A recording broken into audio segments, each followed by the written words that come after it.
league and the ratings are an embarrassment. They're a statement about how little interest there actually is in women's basketball beyond Caitlin Clark.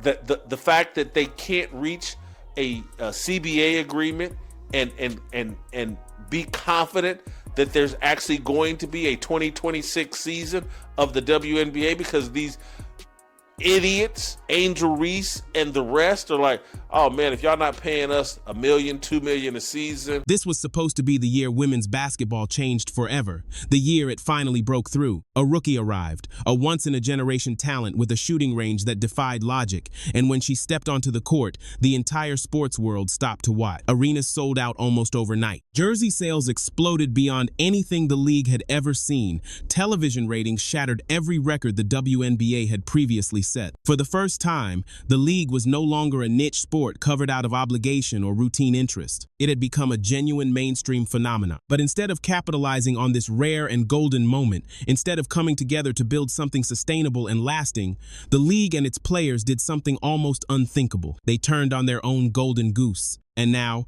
as we speak, they are engaged in a process of systematically dismantling the very foundation of their profession. The message became clear. No, not good enough. We're not budging. We're not negotiating. The entire season is up for grabs. And that is how they arrived at this point. Nope, not good enough. We're not budging. We're not negotiating. The entire season is up for grabs. And here's how they got there. This group of women, delusional, allowed Nafisa Collier, whose husband and her and Breanna Stewart have started a rival league to the WNBA. They've allowed them to be the leaders of their negotiation for a new CBA agreement, collective bargaining agreement. The 2026 season is hanging by a thread, and the reason why exposes a shocking level of delusion, deeply flawed leadership, and a conflict of interest so blatant that it is difficult to believe it is real. Before we get into the details, if you are someone who genuinely cares about the future of sports, about the tension between business reality and viral hype, you need to hear this entire story. Subscribe and ring the bell, because what is happening right now in the WNBA is not just about basketball. It is a warning sign for every entertainment industry in America. Let's rewind to the start of the 2024 season. Caitlin Clark entered the league, and the energy surrounding her arrival was electric. She was drawing audiences that legends of the game had spent decades dreaming about. Her presence created buzz, attention, and momentum on a scale rarely seen before. But within weeks, a strange and bitter narrative began to emerge from inside the league itself. This was not a moment of celebration. It was resentment. Established stars, media figures, and even some coaches appeared openly annoyed that this was the player bringing in the attention and the eyeballs. Women, delusional, allowed Nafisa Collier, whose husband and her and Breanna Stewart have started a rival league to the WNBA. They've allowed them to be the leaders of their negotiation for a new CBA agreement, collective bargaining agreement in the WNBA. People that have started a competitor to the WNBA are leading the negotiations for a new WNBA contract. This is insanity and retardation that we have never seen. People who have helped start a direct competitor to the WNBA are now leading negotiations for a new WNBA contract. That reality alone borders on absurdity and reflects a level of dysfunction rarely seen in professional sports. It exposed deeply flawed judgment and leadership failures that had been building beneath the surface for some time. We saw this mindset clearly in the dismissive comments framing her as a white girl from a good market, reducing her success to perceived privilege rather than acknowledging her unprecedented talent and relentless work, ethic qualities that captivated millions of fans. The message was unmistakable. The attention she was generating was unwelcome if it was not perfectly and evenly distributed across the league. It was a stunning example of self-sabotage, the classic case of cutting off your nose to spite your face. Veteran players who had rightfully spent years fighting for greater visibility struggled to accept that a rookie was achieving that visibility almost overnight. While some of these players were publicly complaining on social media about a lack of credit or endorsement opportunities, Clark was, in reality, single-handedly expanding the financial pie for everyone involved. Merchandise sales across the league surged. Road arenas sold out for the first time in their history, funneling new revenue directly into opposing teams' coffers. Yet instead of recognizing that the table was finally getting bigger, too many were fixated on whether their individual slice appeared large enough. That mindset created a toxic environment where what should have been a historic and celebratory moment for the sport was instead met with infighting and bitterness, an especially damaging look for any business trying to attract new, loyal customers. This is where the first major crack in the narrative begins to show. All season long, we were told the league was booming and that a full-scale revolution had arrived. But when you look past the headlines and examine the cold, hard data, a very different picture emerges. Think back to Nika Collier speaking forcefully while receiving widespread applause and encouragement. "You go, girl," people said. Kathy Engelbert echoed similar sentiments, arguing that the players were not being paid what they were worth and that Caitlin Clark was not being paid what she was worth either. Beneath it all was an underlying implication that the league believed it succeeded despite its players, not because of them.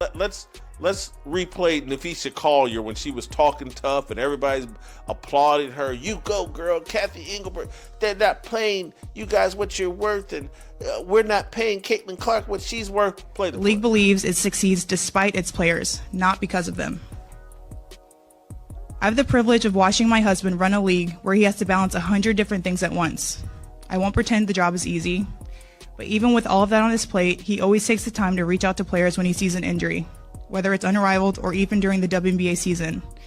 That is what leadership looks like. It's the human element. It's basic integrity, and it's the bare minimum any leader should embody.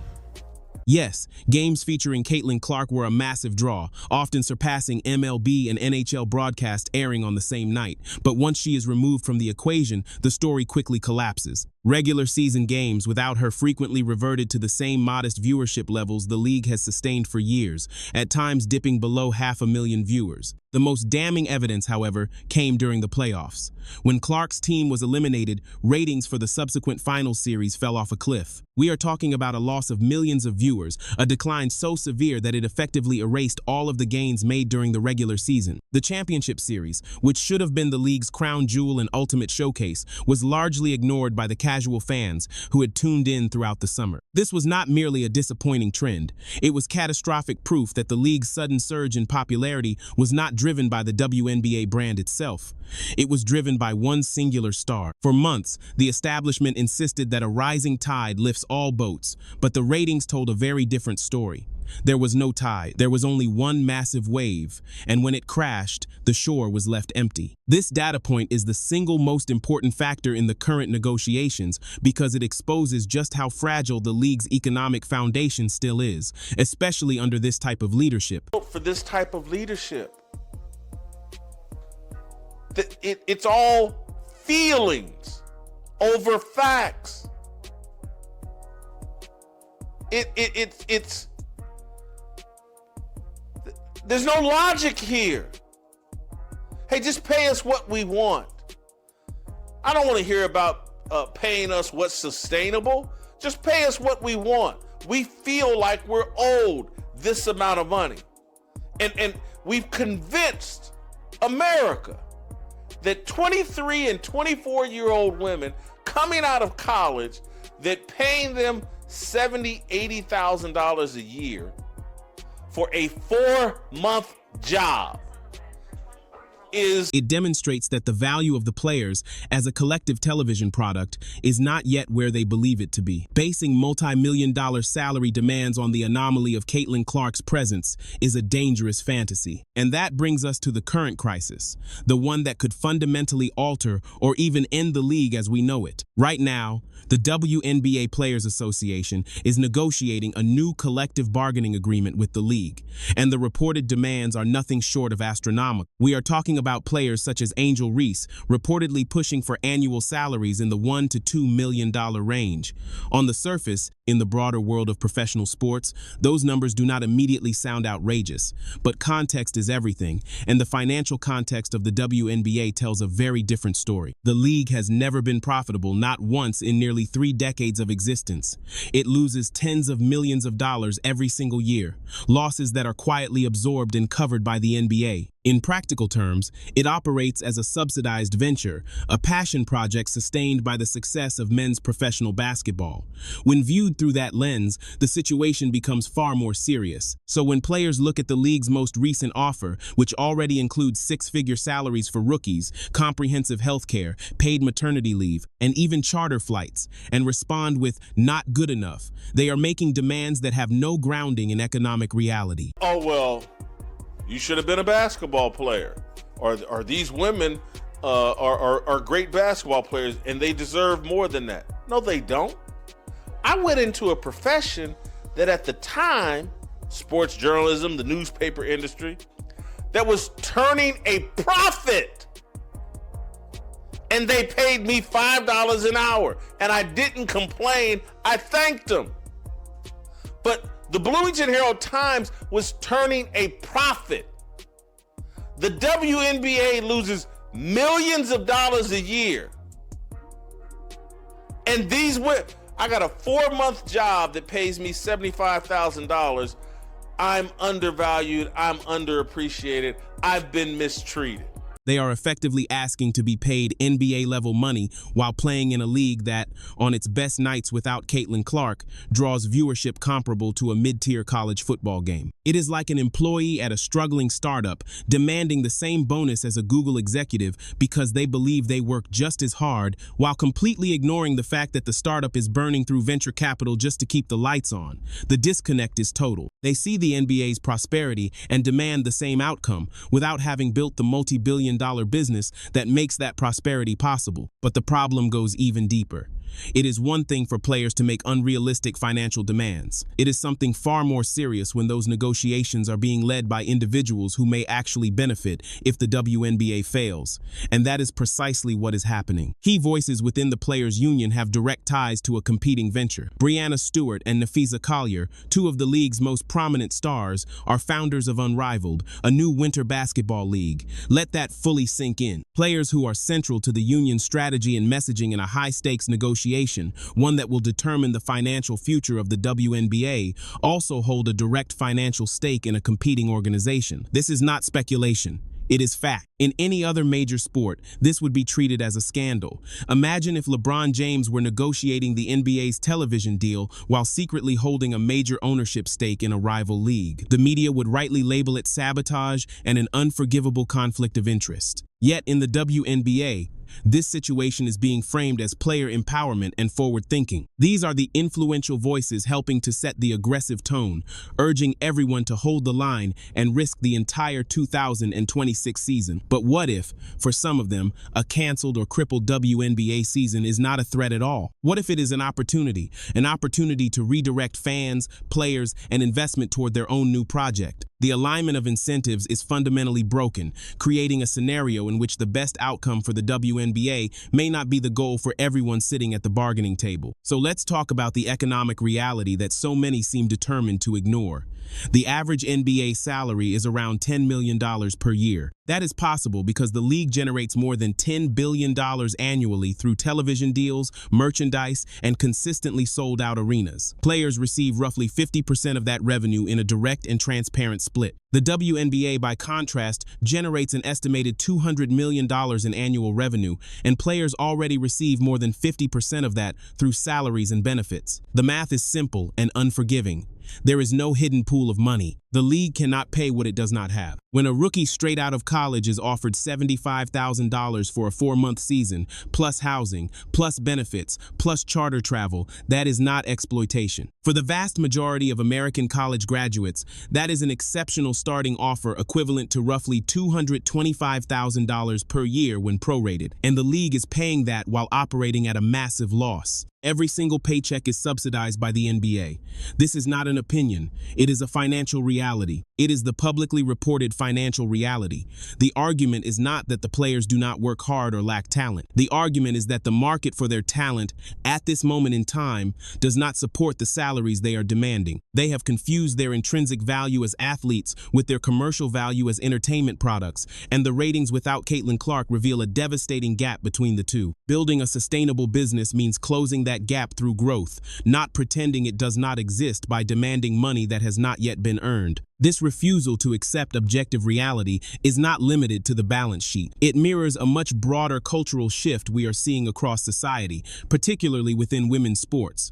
The prioritization of feelings over facts. It is the belief that if you feel you are worth something, then the market must accommodate you. If you feel a certain way about your identity, then biology itself must bend to your will. We saw this ideology collide dramatically when soccer star Megan Rapinoe, after a career spent advocating for equal pay regardless of revenue, partnered with the ACLU to promote the inclusion of transgender athletes in women's sports. The very concept of women's sports, a category created due to the biological reality of male athletic advantage, was suddenly framed as exclusionary, based on feelings rather than facts. This is the ultimate endpoint of that worldview. It is not only about demanding money that has not been earned, but about demanding that the very categories of competition be redefined to suit personal identity. It is a philosophy that rejects any external anchor, whether financial data or biological science, in favor of subjective experience.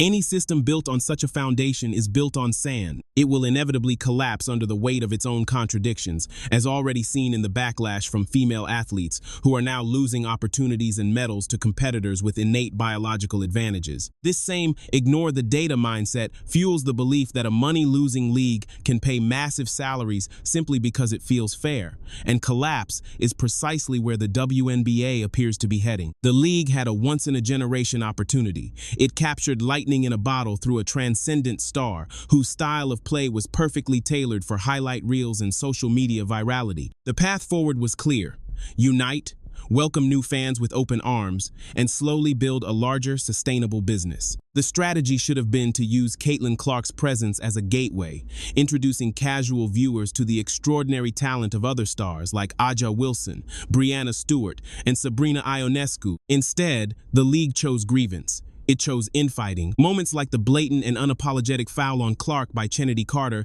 celebrated by some within the league as a statement, sent a bizarre and deeply unprofessional message to newcomers. It signaled that this environment was more about territorial dominance than sporting excellence. This was not an isolated incident. It was emblematic of a culture that often seemed to resent the very attention it had spent years asking for. The league office, rather than unequivocally defending its most valuable asset, allowed a toxic narrative to fester: rookie versus veteran, white versus black, marketable versus overlooked. That narrative came to dominate the conversation. Leadership allowed negotiations over the league's very future to be steered, in part, by individuals with competing financial interests. Now, they are threatening to shut everything down over demands the economics simply cannot support. This is the ultimate example of prioritizing perception over survival. The fans who tuned in for Caitlin Clark are casual fans. They are not diehards with decades of loyalty. For them, the WNBA is an optional entertainment product, not a tradition. If there is no season in 2026, those fans will not patiently wait for 2027. They will move on to other sports, other streaming shows, and other distractions. The league will find itself right back where it was in 2023, but with a damaged reputation, fractured trust, and even less goodwill from the NBA owners who quietly cover its annual 8-figure losses. The players, emboldened by a fleeting moment in the spotlight, seem to believe the NBA subsidy is an eternal right rather than a revocable privilege. They are about to learn the harsh truth of market economics. The unrivaled league, the competing venture started by Stewart and Collier, recently aired its championship game to approximately 30,000 viewers. To put that number in perspective, reruns of regular season poker tournaments on ESPN often draw a larger audience. That figure represents a ghost town, a public referendum on the standalone drawing power of even the league's biggest names outside the WNBA ecosystem. It is irrefutable proof that without the WNBA's infrastructure, its long-established television deals, and its branding, these players have almost no independent market power. They are threatening to burn down the only house they have, a house that, while far from a palace, still provides shelter and a platform, believing they will be welcomed as royalty in a mansion that does not exist. This is not merely a risky gamble. It is a profound misreading of their own industry. A potential lockout or strike does not just risk a season of games. It risks severing a fragile connection with a new audience that may never return. It also risks exhausting the patience of the billionaires who have, until now, treated the league more like a philanthropic project than a hard-nosed investment. When that patience expires, the music stops, and there will not be enough chairs or even a functional room waiting elsewhere. So what happens next? The players are at a crossroads. They can accept a strong deal from a league that is still losing money, continue building on the momentum they have, and grow real organic value. Or they can listen to voices urging them to hold out for millions, risk the entire season, and potentially force the NBA to ask the ultimate question: is this charity worth the constant headache? When does patience finally run out? The silence from some of the league's biggest names during this chaos has been deafening. The failure to stand up for economic reality, to publicly acknowledge the opportunity they have been given, is a betrayal of the very league that made them stars. They had a chance to be voices of reason. Instead, their silence has become complicity. The 2026 season is not just a line on a schedule. It is a referendum on whether the WNBA is a legitimate business or a subsidized social experiment. And right now, the players are voting with their demands to blow it all up. The coming months will reveal whether cooler heads prevail or whether the league's long-awaited breakout becomes the prelude to a self-inflicted collapse. What do you think? Are the players right to hold out for a bigger piece of a pie that does not yet exist? Or is this one of the fastest unforced errors in sports history?